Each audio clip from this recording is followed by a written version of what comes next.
ውበትም ሐሰት ነው ደምግባትም ከንቱ ንብረት ትዳር ሁሉ ኃላፊ ውእቱ ንግስት መባልን በፍጹም ሳትሻ ዓለምን በመናቅ ገባች ዋሻ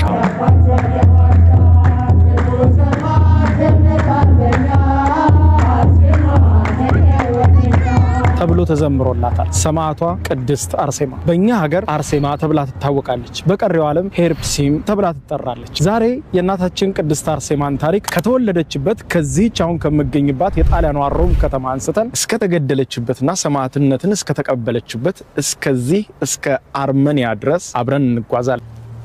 ከረጅም ጉዞና ስደት በኋላ እናታችን ቅድስት አርሴማና ሌሎችም ደናግል መነኮሳት ወደዚህ አሁን ወደምገኝባት አርመኒያ ደረሱ። በአርመኒያም በሚገኘው በዚህ አካባቢ ኑሯቸውን አድርገው እያለ ነበር አንድ ሌላ አሳዛኝ ክስተት የተከሰተው። ይኸውም ከጊዜ በኋላ ነበረ ንጉስ ዲዮቅልጥያኖስ አርሴማና ሌሎችም ደናግል መነኮሳት ከዚህ ከጣሊያን ሮም ሸሽተው አርመኒያ መግባታቸውን ያረጋገጠው። በዚህ ጊዜ በእጅጉ በመቆጣት በወቅቱ አርመኒያን ይመራ ለነበረው ለንጉስ ድርጣድስ መልእክት ይሰድበታል። አርሴማ የምትባል ሴት ከኔ ሸሽታ ወደ አንተ መጣለችና ላክልኝ ሲል ነበር ለንጉስ ድርጣድስ መልእክቱን የሰደደለት ንጉስ ዲዮቅልጥያኖስ። ነገር ግን የሆነው ሌላ ነበር። አርሴማን አስረህ ላክልኝ የሚለው የንጉስ ዲዮቅልጥያኖስ መልእክት የደረሰው በወቅቱ አርመኒያን ይመራ የነበረው ንጉስ ድርጣድስ። መልእክቱ ከደረሰው በኋላ ለመሆኑ ንጉሱ እንዲህ አብዝቶ የወደዳት ምን አይነት ሴት ብትሆን ነው ሲል መልእክተኞቹን በከተማው ሁሉ አርሴማ የተባለችውን ሴት ፈልገው እንዲያመጡለት መልእክት ይሰዳል። መልእክተኞቹ ከብዙ ለጋ በኋላ እንዳገኙት ለንጉሱ ሹክ ይላል። በፍጥነት አምጡልኝ ሲል ነበር የጠየቃቸው። በዚህ ጊዜ መልእክተኞቹ አርሴማን በመያዝ ለንጉስ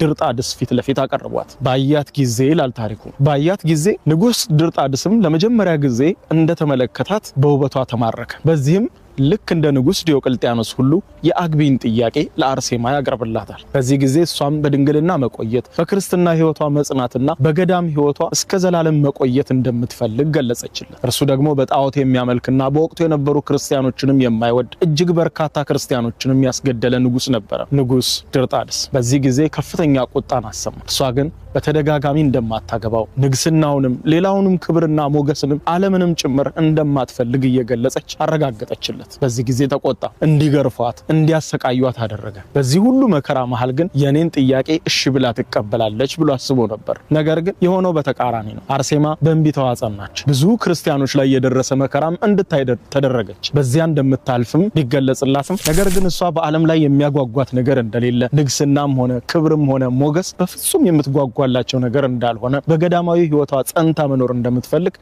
ደጋግማ አረጋገጠች። በኋላም የተከተላት ከፍተኛ ግርፋትና ስቃይ ነበር። ያን ሁሉ ተቋቁማ በእንቢታዋ ጸናች።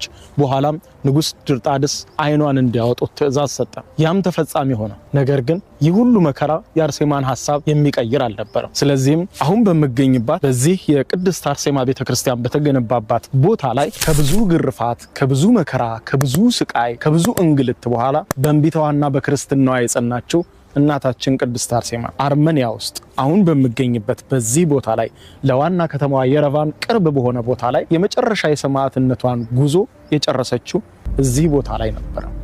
ዛሬ እዚህ ቦታ ላይ ይህ የአርሴማ ቤተክርስቲያን ተገንብቶ ታሪኳን እያወሳ የሌሎችንም ደናግል መነኮሳቱን ታሪክ እያወሳ ቤተክርስቲያኑ ዛሬ እንዲህ አለ። አሁን የምገኝባት ይህች አርመኒያ የክርስቲያኖች ሀገር በመባል ትታወቃለች። ምክንያቱም ለመጀመሪያ ጊዜ በመንግስትም ደረጃ በሀገርም ደረጃ ይፋዊ የክርስትና እምነት የታወጀባት እንዲሁም እንደ ሀገር ለመጀመሪያ ጊዜ የክርስትናን ሃይማኖት የተቀበለች ሀገር ናት። ይህንን ያደረገውና በመንግስት ደረጃ ሃይማኖቱ እንዲታወጅና የክርስትና እምነትም የህዝቡ ሁሉ ሃይማኖት እንዲሆን ያወጀው ማን ነው የሚለው ነበር አስገራሚው ጥያቄ። ራሱ አርሴማን ያስገደላት ንጉስ ድርጣድስ ነበር። ታሪኩ እንደዚህ ነው። ንጉስ ድርጣድስ አርሴማን ካስገደለ በኋላ በህይወቱ ተቀበዝባዥ ሆነ ይላል ታሪኩ። ተቀበዝባዥ ሆነ። እጅግ በከፍተኛ ሁኔታ በመንፈስ ጭንቀት የሚታወክ ጀመር። ታዲያ ከዚህ በኋላ ነበር አንድ በክርስትና ሃይማኖቱ በመጽናቱ እንዲሁ በዚሁ በንጉስ ድርጣድስ ሞት የተፈረደበትና ምግብ እንዳይሰጠው የተከለከለ አንድ እስረኛ ጸልዮ ስላዳነው ነበር በትክክልም የክርስትና እምነትን የተቀበለው። በክርስትና እምነቱ የጸና እጅግ ጸሎተኛ የሆነው ይህንን በእስር ቤት የነበረ ሰው የንጉስ ድርጣድስ ሚስት ባለቤቴ ንጉስ ድርጣድስ በመንፈስ ጭንቀት እየታወከ ነው። ተቀበዝባዥ ሆኗል። ብቻውን ማውራት እንደ እብድ ያደርገውም ጀምሯል። እባክህ ጸልይለት በማለት ነበር የጠየቀችው። በዚህም ጊዜ ይህ ምስኪን ሰው ይጸልይለታል። ከጸሎቱም ብዛት እግዚአብሔር ለድርጣድስ ምህረትን ሰጠ።